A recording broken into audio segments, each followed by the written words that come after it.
Hello students, इस video में मैं आपको लेटेंट हीट के बारे में एक्सप्लेन करूंगा। जब कभी भी हम किसी सब्सटेंस को हीट करते हैं तो नॉर्मली क्या होता है, उसका टेम्परेचर इंक्रीज होता है। बट अगर हम किसी सब्सटेंस को हीट कर रहे हैं और वो सब्सटेंस खुद की स्टेट चेंज कर रहा होगा तो उस केस में उसका टेम्परेचर हीट चेंज नहीं होता, सिर्फ वो सब्सटेंस अपनी स्टेट चेंज करता है। तो इस तरह की हीट जो हमें प्रोवाइड करनी पड़ती है उसकी स्टेट चेंज करने के लिए, उसे बोला जाता है latent heat. The heat energy which has to be supplied to change state of substance is called as latent heat. जब हम ये लेटेंट हीट प्रोवाइड कर रहे होते हैं तो उस सब्सटेंस का टेम्परेचर इंक्रीज नहीं होता। फॉर एग्जांपल, ये सब्सटेंस है सॉलिड, उसे मैं क्या कर रहा हूँ, हीट कर रहा हूँ, और उसे हीट करते समय मैं उसका टेम्परेचर जो है वो कंटिन्यूसली मॉनिटर कर रहा हूँ। स्टार्टिंग में जब मैं उसे हीट कर रहा था तब वो टेम्परेचर जो है वो बढ़ रहा था, थर्मामीटर में टेम्परेचर इंक्रीज हो रहा था। बट जैसे ही इसका मेल्टिंग पॉइंट रीच हो गया, मेल्टिंग पॉइंट पे क्या होगा, वो सॉलिड लिक्विड में कन्वर्ट होगा, मेल्ट होना स्टार्ट हो जाएगा। तो जब वो मेल्टिंग पॉइंट में जब वो रीच होगा तब उस केस में वो टेम्परेचर जो है वो कांस्टेंट हो जाएगा, थर्मामीटर में टेम्परेचर इंक्रीज नहीं होगा। भले ही आप कितने ही हीट करो बट वो टेम्परेचर थर्मामीटर में कांस्टेंट ही रहेगा, वो इंक्रीज नहीं होगा। वहाँ पे सिर्फ वो सॉलिड लिक्विड में कन्वर्ट होता रहेगा। जब तक पूरा का पूरा सॉलिड जो है वो लिक्विड में कन्वर्ट नहीं होता तब तक वो टेम्परेचर जो है थर्मामीटर में कांस्टेंट रहेगा। मतलब जो भी हम हीट प्रोवाइड कर रहे थे वो हमें थर्मामीटर में नहीं दिख रही है, तो वो कहाँ गायब हो गई, वो सिर्फ स्टेट चेंज करने में हेल्प कर रही है। तो इसलिए उसे हिडन बोलते हैं, क्योंकि वो हमें थर्मामीटर में नहीं दिख रही है। तो इस तरह की जो हीट होती है जो कि स्टेट चेंज करने में हेल्प करती है, उसे हम बोलते हैं लेटेंट हीट, क्योंकि लेटेंट मतलब हिडन। तो ये जो हीट है वो एक्चुअली यूटिलाइज कहाँ हो रही है, टेम्परेचर क्यों नहीं इंक्रीज कर रही है। तो एक्चुअली क्या होता है, यहाँ पे जब कभी भी हम उसे हीट कर रहे हैं और वो स्टेट अगर चेंज कर रही है तो यहाँ के जो पार्टिकल्स रहते हैं, उस सब्सटेंस के जो पार्टिकल्स रहते हैं, वो क्या करेंगे, वो हीट को एब्जॉर्ब करेंगे और एक दूसरे के बीच का फोर्स ऑफ अट्रैक्शन क्या करेंगे, ओवरकम करेंगे, कम करने की कोशिश करेंगे, एक दूसरे से दूर जाएंगे। फोर्स ऑफ अट्रैक्शन कम हो गया तो पार्टिकल क्या होंगे, पहले एक दूसरे के पास थे, अभी वो क्या करेंगे, एक दूसरे के पास थे, अभी एक दूसरे से दूर चले जाएंगे और वो स्टेट चेंज हो जाएगी। क्योंकि लिक्विड में क्या होता है, पार्टिकल एक दूसरे से दूर रहते हैं, फोर्स ऑफ अट्रैक्शन कम रहता है, और यहाँ पे फोर्स ऑफ अट्रैक्शन ज़्यादा रहेगा, तो वो फोर्स ऑफ अट्रैक्शन ओवरकम करेंगे और लिक्विड में कन्वर्ट हो जाएंगे। तो ये जो लेटेंट हीट होती है वो टू टाइप्स की होती है, latent heat of fusion and latent heat of vaporization. Latent heat of fusion जो रहती है, it is required to convert solid into liquid, and latent heat of vaporization is required to convert liquid into gas. तो एक एक करके हम latent heat of fusion and vaporization study करते हैं। सबसे पहले देखते हैं latent heat of fusion. Latent heat of fusion देखने के लिए मैं आपको एक एक्सपेरिमेंट बताता हूँ। यहाँ पे मैंने क्या किया है, यहाँ पे एक बीकर लिया है, उस बीकर में मैंने आइस लिया है। उस आइस का टेम्परेचर की मैंने थर्मामीटर डाल के चेक किया, 0 डिग्री सेल्सियस था। उसके बाद मैंने क्या किया, वहाँ उसे हीट करना स्टार्ट कर दिया। जैसे ही मैंने उसे हीट करना स्टार्ट कर दिया, यहाँ पे आइस का क्या होगा, वो मेल्ट होना स्टार्ट हो जाएगा, वाटर में कन्वर्ट हो जाएगा। बट मैं यहाँ पे हीट प्रोवाइड कर रहा हूँ, फिर भी वहाँ पे थर्मामीटर में टेम्परेचर इंक्रीज नहीं हो रहा है, वो 0 का 0 ही है। जब तक पूरा का पूरा आइस वाटर में कन्वर्ट नहीं हो जाता तब तक ये टेम्परेचर 0 का 0 ही रहेगा। एक बार पूरा का पूरा आइस वाटर में कन्वर्ट हो गया, उसके बाद ये टेम्परेचर जो है वो बढ़ना स्टार्ट हो जाएगा। ऐसा क्यों हुआ यहाँ पे, क्योंकि जब मैंने आइस को हीट करना स्टार्ट किया तो यहाँ पे जो हीट थी वो हीट यूटिलाइज हो गई आइस को वाटर में कन्वर्ट करने के लिए, और जैसे ही पूरा का पूरा आइस वाटर में कन्वर्ट हो गया तो जो हीट रहेगी वो क्या करेगी, टेम्परेचर इंक्रीज करेगी। पहले उस हीट ने क्या किया, स्टेट चेंज, पहले इस टेम्परेचर ने स्टेट चेंज में हेल्प की, उसके बाद इस हीट ने क्या किया, टेम्परेचर इंक्रीज करने में हेल्प की। तो इस तरह की जो हीट थी जिसने स्टेट चेंज करने में हेल्प किया, उसे बोला जाता है लेटेंट हीट ऑफ फ्यूजन। क्योंकि यहाँ पे क्या हुआ है, फ्यूजन हुआ है, मेल्टिंग हुआ है, सॉलिड से लिक्विड चेंज हुआ है। तो हम इसे डिफाइन कैसे करेंगे, लेटेंट हीट ऑफ फ्यूजन को। लेटेंट हीट ऑफ फ्यूजन या फिर लेटेंट कोई भी लेटेंट हीट जो रहे वो हम मेजर करते हैं जूल्स में, और लेटेंट हीट हम मेजर करते हैं 1 kg सब्सटेंस के। यहाँ पे मैंने क्या किया, अभी 1 kg सब्सटेंस लिया, मतलब 1 kg आइस लिया, उसे मैं कन्वर्ट कर रहा हूँ वाटर में। तो हम लेटेंट हीट ऑफ फ्यूजन को डिफाइन कर सकते हैं, latent heat of fusion of solid वो is a quantity of heat in joules. मतलब लेटेंट हीट ऑफ फ्यूजन ये वो हीट है जो हमें लगती है कन्वर्ट करने के लिए 1 kg सॉलिड को लिक्विड में। मतलब 1 kg सॉलिड था मेरे पास, 1 kg सॉलिड यानी आइस, 1 kg सॉलिड को लिक्विड में कन्वर्ट करने के लिए जितनी हीट हमें लगती है उस हीट को बोला जाता है लेटेंट हीट ऑफ फ्यूजन। और क्योंकि हम लेटेंट हीट मेजर करते हैं जूल्स में, इसलिए मैंने यहाँ पे लिखा है latent heat of fusion of solid is quantity of heat in joules required to convert 1 kg of solid to liquid without any change in temperature, क्योंकि ये स्टेट चेंज होते समय टेम्परेचर इंक्रीज नहीं होता, इसलिए ये लिखना इंपॉर्टेंट है without any change in temperature, क्योंकि बिना टेम्परेचर चेंज हुए वहाँ पे स्टेट चेंज हो रही है। फिर से मैं इसकी डेफिनेशन एक्सप्लेन कर रहा हूँ। 1 kg सॉलिड को लिक्विड में कन्वर्ट करने के लिए जितनी हीट हमें लगती है उस हीट को बोला जाता है लेटेंट हीट ऑफ फ्यूजन। और ये जो एक्सपेरिमेंट किया था आइस के साथ, उस एक्सपेरिमेंट में पाया गया कि 1 kg आइस को वाटर में कन्वर्ट करने के लिए 3.34 × 10⁵ जूल्स इतनी हीट लगी। तो इसका मतलब क्या हुआ, आइस की लेटेंट हीट क्या हो गई 3.34 × 10⁵ जूल्स पर केजी। ये जूल्स पर केजी जो है वो यूनिट है लेटेंट हीट का, ये इंपॉर्टेंट है क्योंकि हम हीट मेजर कर रहे हैं जूल्स में और कितने सब्सटेंस को दे रहे हैं हम 1 kg सब्सटेंस को, इसलिए यहाँ पे मैंने लिखा है पर केजी। अभी एक इम्पॉर्टेंट पॉइंट, अगर मेरे पास आइस है जिसका टेम्परेचर है 0 डिग्री सेल्सियस और मेरे पास वाटर है लिक्विड फॉर्म में जिसका टेम्परेचर भी 0 डिग्री सेल्सियस है, ये दोनों का टेम्परेचर क्या है, सेम है। और मैंने आपको पूछा कि इन दोनों में से कौन जल्दी कूल करेगा किसी सब्सटेंस को।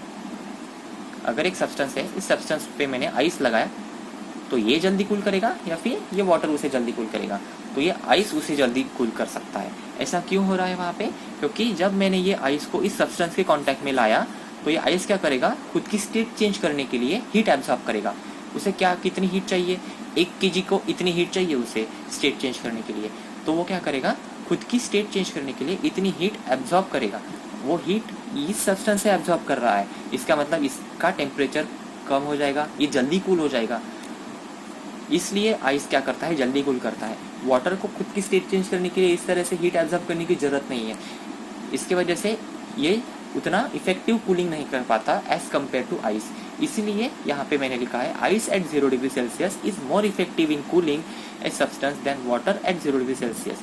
क्यों है ऐसा, फिर से बताता हूँ, क्योंकि आइस ने क्या किया, खुद की स्टेट चेंज करने के लिए यहाँ से हीट एब्जॉर्ब की है खुद, और आइस से कन्वर्ट हो गया है वो वाटर में, इसलिए यहाँ से हीट एब्जॉर्ब किए, इसलिए यहाँ पे क्या हुआ, इसका टेम्परेचर क्या हुआ, जल्दी कम हो गया। अभी और एक इम्पॉर्टेंट बात, सॉलिड से लिक्विड में कन्वर्ट हुआ था। ये जो हमने फ्यूजन देखा, मतलब क्या हुआ था, सॉलिड से लिक्विड में कन्वर्ट हुआ, आइस से वाटर में कन्वर्ट हुआ।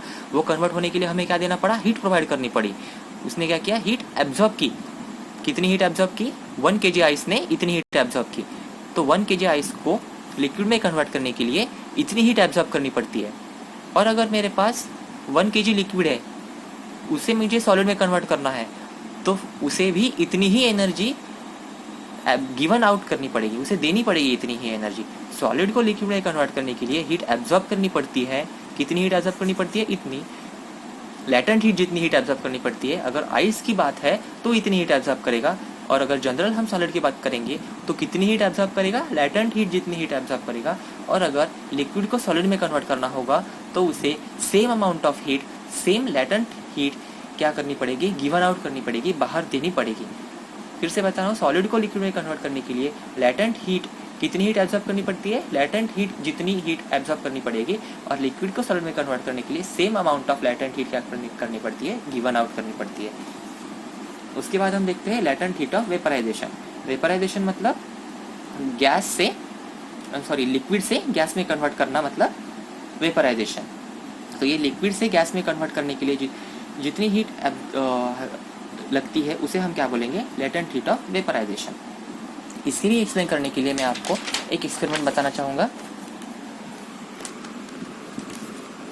यहाँ पे मैंने क्या किया है, यहाँ पे एक बीकर लिया है, उस बीकर में मैंने वाटर लिया है और इसमें थर्मामीटर मैंने सस्पेंड कर दिया है और उसे मैं क्या कर रहा हूँ, कंटिन्यूसली हीट कर रहा हूँ। जैसे मैं उसे हीट कर रहा था, मैं थर्मामीटर को चेक कर रहा था, वहाँ पे हीट जैसे ही एब्जॉर्ब हो रही थी, वहाँ पर टेम्परेचर जो है वो क्या हो रहा था, धीरे धीरे बढ़ रहा था।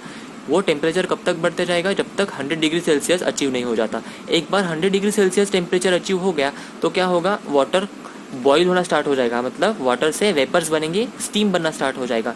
और जब तक वो पूरा का पूरा वाटर स्टीम में कन्वर्ट नहीं हो जाता, तब तक टेम्परेचर जो है थर्मामीटर में 100 का 100 ही रहेगा। आप कितनी भी हीट यहाँ से प्रोवाइड करो, टेम्परेचर जो है वो 100 का 100 ही रहेगा, जब तक पूरा का पूरा वाटर जो है वो स्टीम में कन्वर्ट नहीं हो जाता।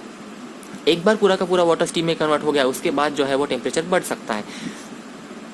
तो ये जो हीट यहाँ पे प्रोवाइड कर रहे हैं हम to change the water into steam without any change in temperature, उसे हम क्या बोलेंगे, लेटेंट हीट ऑफ वेपराइजेशन। तो लेटेंट हीट ऑफ वेपराइजेशन भी हम किस में मेजर करेंगे, जूल्स में मेजर करेंगे। और कितनी क्वांटिटी का, 1 किलोग्राम ऑफ लिक्विड का, क्योंकि वेपराइजेशन मतलब लिक्विड टू गैस। तो ये जो लेटेंट हीट ऑफ वेपराइजेशन होती है उसे हम कैसे डिफाइन करेंगे, latent heat of vaporization is the quantity of heat in joules, क्योंकि हम किस में मेजर करेंगे, जूल्स में, which is required to convert 1 kilogram of liquid into gas without any change in temperature.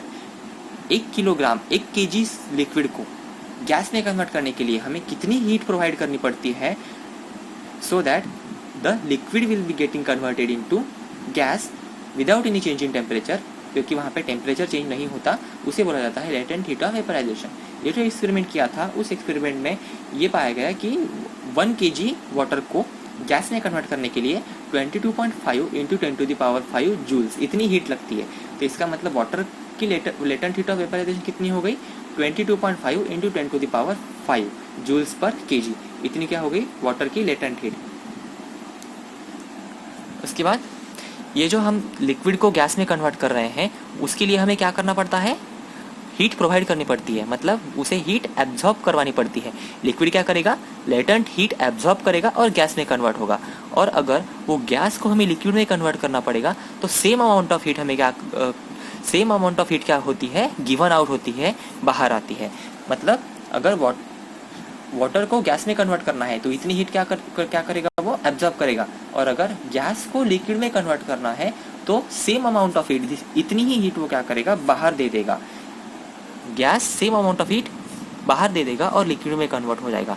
इसका मतलब लेटेंट हीट जो है वो उतनी ही एब्जॉर्ब करेगा to convert liquid into gas, और गैस टू लिक्विड में कन्वर्ट करने के लिए भी सेम अमाउंट ऑफ हीट जो है वो बाहर जाती है।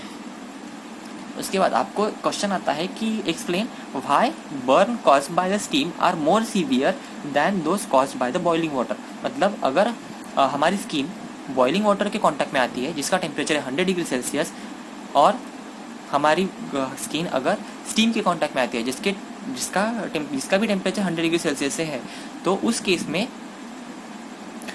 बर्न जो है वो सीवियर क्यों होता है। स्टीम से हुआ जो बर्न होता है वो ज़्यादा सीवियर क्यों होता है as compare to boiling water, even though both have temperature 100 degree Celsius. अभी यहाँ पे क्या होता है, अगर हमारी स्किन स्टीम के कांटेक्ट में आई तो स्टीम क्या करेगी, स्टीम यानी गैस, स्टीम क्या है, गैस है, वो क्या करेगी, खुद को लिक्विड में कन्वर्ट करने के लिए लेटेंट हीट गिवन आउट करेगी। स्टीम किसके कांटेक्ट में आई है, हमारी स्किन के कांटेक्ट में आई है, वो क्या कर रही है, उसका टेम्परेचर ऑलरेडी 100 डिग्री सेल्सियस है।